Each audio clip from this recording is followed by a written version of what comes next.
Cet adversaire, c'est le monde de la finance. Colonna n'était pas armé, il n'a pas opposé de résistance. C'est bien elle qui a écrit Omar m'a tué. Voici les Rolling Stones. C'est l'heure de votre plongée quotidienne dans l'histoire à travers les archives d'Europe 1. Le jour où, avec Laure d'Autriche, bonjour. Bonjour Dimitri, bonjour à tous. Alors aujourd'hui, l'autorité des marchés financiers se prononce sur le projet d'OPA de l'État actionnaire sur le capital d'EDF. Vous revenez, Laure, à cette occasion sur ce jour de 2004 où EDF devient une société anonyme. Oui, ce statut permet à l'entreprise de lever du capital auprès d'investisseurs. EDF n'est donc plus un établissement public. En 2004, le ministre de l'économie de l'époque, Nicolas Sarkozy, promet que l'État restera majoritaire dans le capital et que le statut des employés ne sera pas modifié. Il s'exprime à l'Assemblée nationale. EDF GDF ne sera pas privatisé. En revanche, nous devrons changer pour l'adapter. Avoir ouvert le marché de l'énergie à la concurrence et de ne pas avoir donné les moyens à EDF et à GDF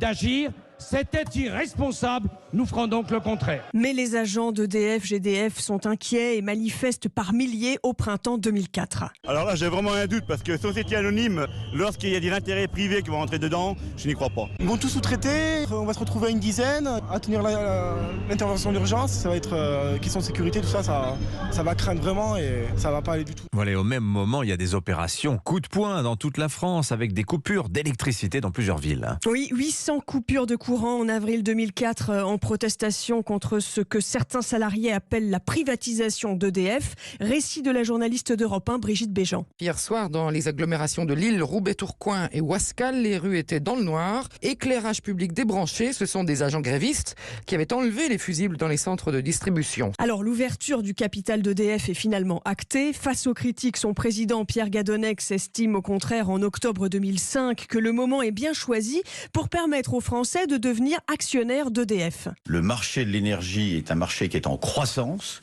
Les prix de l'énergie sont en augmentation. Il y a besoin d'investir.